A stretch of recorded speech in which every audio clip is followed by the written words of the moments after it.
Just leaving Scioto Downs, not a ton went on today. Obviously, we had some races. We'll talk about that in a second. I guess I'm happy to report, but I'm still in the midst of working my butt off to get some other stuff finished up. I am going to be in PEI for the Gold Cup and Saucer final. Listen, I offered the drive to James. Obviously, I think he earned it first, and I even offered the drive to my brother Mark, who has won the Gold Cup and Saucer, and the race means a lot to him. It means a lot to me also, but I still have a responsibility to our clients, and there's no cakewalks. It's not like Sintra's going to draw in and they're going to write him the check for the win and just say, okay, everybody go have a fun race. You still got to win it. And I want to make sure that we had the best opportunity to win. And I did. I did what I thought was right. I offered the drive to Mark and James. Mark has King of the North Saturday at Poconos, and there's no way for him to get home. And James just has too much on the go with the Peaceful Way and the Wellwood and a number of other races on Saturday night. He can't make it either. So you're stuck. You're stuck with me. I'm going to have to fill in for my brothers on Saturday night. So there is going to be a McDonald in the bike of Sintra on the Saturday evening. Now, the only downside of that is all these baseball tournament is that weekend. The Wellwood is that night. We have 4 horses in the Wellwood. James's horse is 5. We have Horn Player in the Peaceful Way. A lot going on between the racetrack and the Ball Diamond. A lot going on. Now, in preparation of this potentially happening, I made sure that I went and we trained all the horses. We know where all the hobbles go for all the horses on Saturday night in my race bike. I know where it all goes. So I'm confident that things will go smoothly. Can't guarantee everything will go great. These are babies, they're trotters. But everything is set up for Saturday night. I'm trying to talk my wife into, hopefully, if we get Oliver's baseball schedule for Saturday and his last game on Saturday is at 1 o'clock, Amy can catch a 4 o'clock flight to Prince Edward Island. It's doable. It's doable. Is it likely? No. It's possible. It's possible. But it's not a certainty. Let's just say it's certainly not a certainty. So, obviously Amy's worried that she's not worried. She's hopeful but worried I'm going to win the Gold Cup and she's not going to be there. And that would be quite a moment for us and our family. But at the same token, that just happens to be one of the busiest days of the entire year.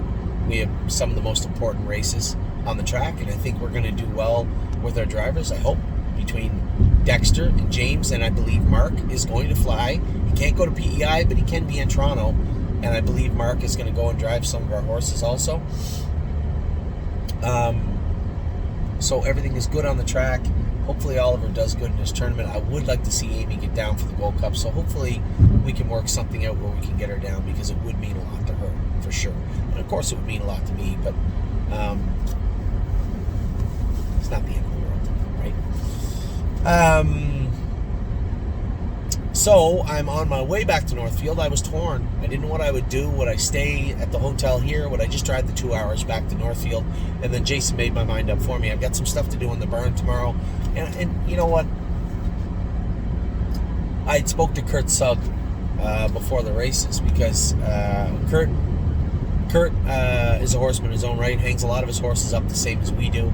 And I said, listen, if I'm stuck, I'm stuck in the barn tomorrow, and then for some reason I'm just not feeling 100%, do you think you'd be able to drive What a Mission for me? And I think he has one in with Columbus, an easy horse to drive anyway. Do you think you would be able to drive What a Mission for us? A little tricky, but I think we got him dialed in good, and I'd be comfortable if you drove the horse. He said, yeah, sure, no problem. So we have an option if I can't make it tomorrow. I do feel good, but this time of year, especially now that I'm going to miss Ollie's tournament, he does have a baseball game tomorrow, and obviously I feel like a bit of a tool missing his tournament. I'm going to try and get back for the Sunday games if I can. Just you guys can see how much is going on, and Amy and I are just trying to make everything work. It's impossible, but we're doing the best we can. So enough about this weekend. Enough about Sunday and Saturday and even tomorrow. Let's talk about today. We raced the 3 fillies today. Obviously, had my heart was absolutely broken when I raced Whispering Song. I thought she was in a great spot. I'm trying to rack my brain. Maybe it's her blood. Maybe it's this. And then a sobering thought popped into my head. Maybe she's just not as good as you think she is.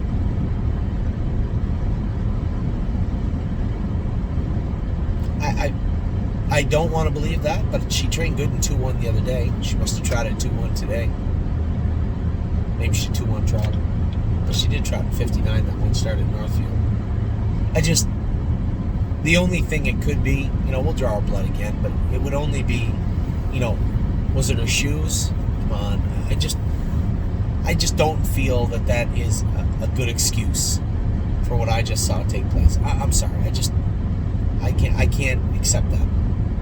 I won't accept that. She raced bad. Somebody said, now what?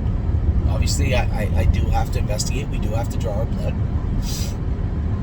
She was steering good. She seemed fine. She just wasn't. She was weak. So, first things first, as we always do, let's draw our blood. We didn't need to scope her. She scoped good a few days ago. I don't feel she needed to be scoped today. And we'll draw our blood, and if there's something showing up in her blood, fine, but I don't think you're going to see it. And we couldn't get it done today anyway.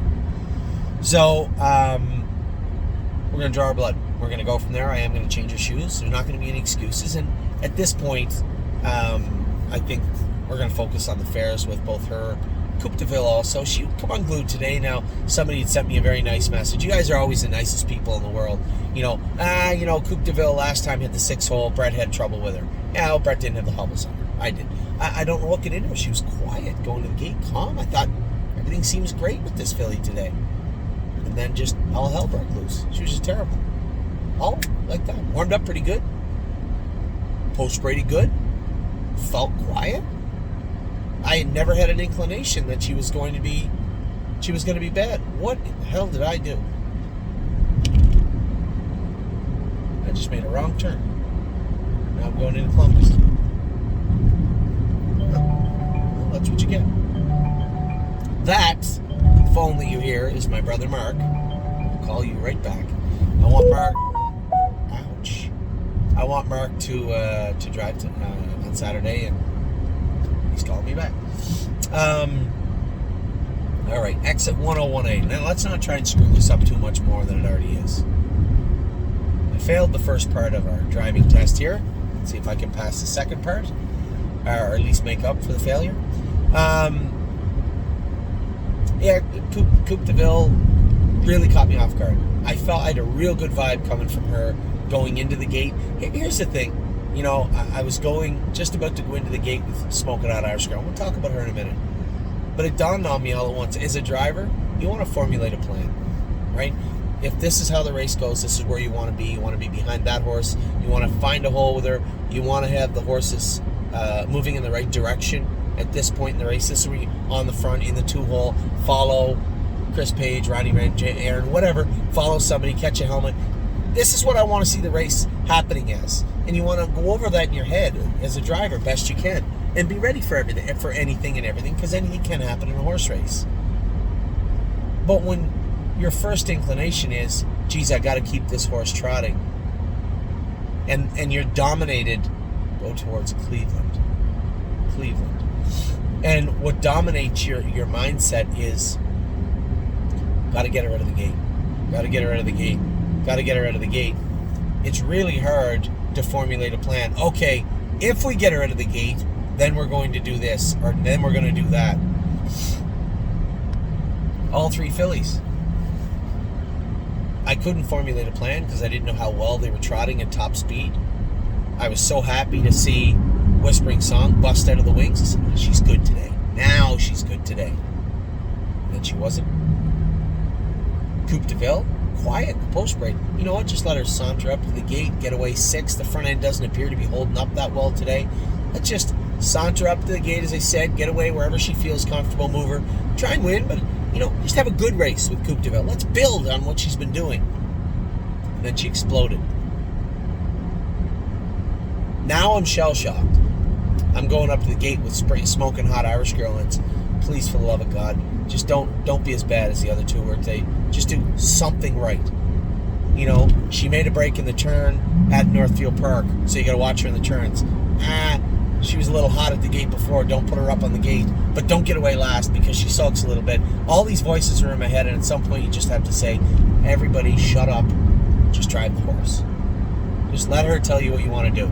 If you had asked me 5 steps before I get out of the gate, what is about to happen? My answer would have been unequivocally, I have absolutely no idea what is about to happen. None. We're coming out of the gate. She's dogging it a bit, but I don't want to stir her up. I don't want to put her on the run. I don't want to do anything wrong, but nothing good is happening to the left of me. There's no, hey, just drive her over into the 3-hole. Nothing there. I said, okay. I just kind of hold my breath and tap her on the tail. Now I'm going into a turn. She made this break in this turn at the 3/4 pole in the mud at Northfield Park. How's she going to trot into this turn? I'm like, well, I got to go. I tap her on the tail and I let her trot forward. She feels okay, but she still puts those bumps in places. Bump here, bump there. I see Kurt look over his shoulder. He's not going to park me. So I don't have to go any faster than I'm going right now. I just got to let her idle at this speed. No problem. I idle to the front. As soon as she makes front, she just kind of flattens a bit and takes off. And I'm like, good. I'm not going to double her up. I'm not going to ask her. We're going to stay at this speed. Oh, wait. I can hear Kurt coming out from behind me. Now, he already let me go. I got to let him remove. It's just the way it is. I grab her up and her ears come up. She's not really sure. She's still very green, right?